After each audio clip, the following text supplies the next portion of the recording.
Hello और welcome guys to our YouTube channel bilingual. आज हम डिस्कस करेंगे वंदे भारत मिशन के लिए।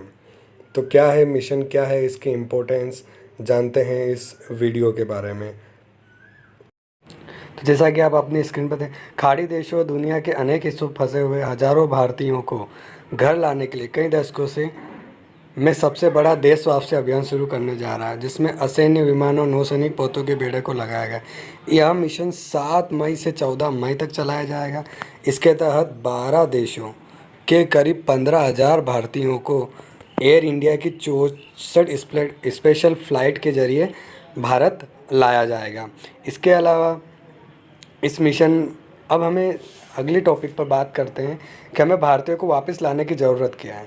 देखिए, रेमिटेंट्स, टॉप कंट्री रिसीव रेमिटेंट्स। रेमिटेंट्स का मतलब होता है जो किसी देश के नागरिक किसी बाहरी देश में रहते हैं तो वो कुछ टैक्स या किसी भी तरीके से कुछ पैसा अपनी कंट्री में भेजते हैं। तो आप यहाँ पे देख सकते हैं कि भारतीयों जो मतलब पैसा भेजने के मामले में भारत यहाँ पर टॉप पर है। भारत के नागरिक जो हैं यहाँ पर टॉप पर हैं। आप देख सकते हैं 2018 में कुल 78.6 बिलियन $US भारतीयों ने विदेश में रहकर भारत में पहुँचाया है। इवन जो चाइना के नागरिक है, जो कि भारत के मुकाबले भारत के जो लोग विदेश में रहते हैं उसके मुकाबले चाइना के लोग विदेश में ज़्यादा रहते हैं, उससे भी ज़्यादा हैं। ये लगभग 11.4% है। जो इंक्रीमेंट हुआ है वो 14% हुआ है। उसके बाद सेकंड नंबर पर आता है आपका चाइना और थर्ड नंबर पर आता है मैक्सिको। इसके अलावा ये अब जो गवर्नमेंट एयरलाइंस है एयर इंडिया, उसके लिए भी थोड़ा फ़ायदे का है।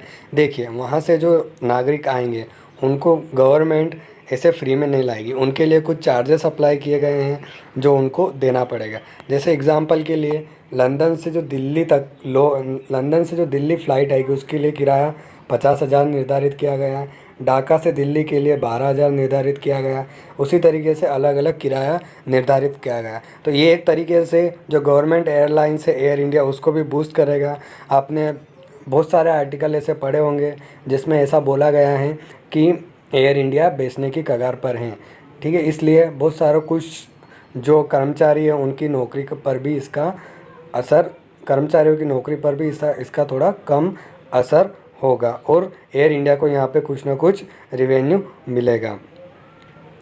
अब बात करते हैं प्रोटोकॉल के बारे में। जो भी वहाँ से नागरिक आएंगे उनके लिए कुछ गृह मंत्रालय ने कुछ ना कुछ प्रोटोकॉल निर्धारित किए गए हैं। जैसे कि गृह मंत्रालय ने मंगलवार को विदेशों से भारतीयों को स्वदेश लाए जाने की प्रक्रिया को लेकर एक प्रोटोकॉल जारी किया है।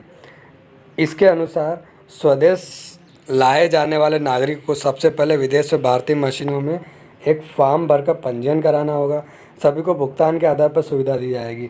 जिन यात्रियों में कोरोना संक्रमण का लक्षण नहीं होगा उन्हें ही स्वदेश आने की अनुमति होगी। इसका मतलब कि अगर जो यात्रियों को कोरोना है उनको भारत नहीं लाएगा, जिनको कोरोना के लक्षण नहीं है केवल उन्हीं को ही लाया जाएगा। आपको पता होगा कि लगभग 10,000 जो भारतीय हैं विदेशों में उनको वो कोरोना संक्रमित हैं और उनमें से 84 जो इंडियन हैं उनकी अभी तक डेथ हो चुकी है। इसके अलावा सभी को मेडिकल स्क्रीनिंग होगी, जो भी आएंगे सभी। इसके बाद 14 दिनों के लिए उनको क्वारंटीन में रहना होगा। 14 दिन के बाद सभी की कोविड-19 की जांच होगी। जांच निगेटिव आने के बाद ही उन्हें बाहर जाने की अनुमति रहेगी। तो ये था पूरा एनालिसिस इस पूरे टॉपिक का। आई होप यहाँ पर आपको वंदे भारत मिशन के बारे में बहुत कुछ जानने को मिला होगा। Thank you very much.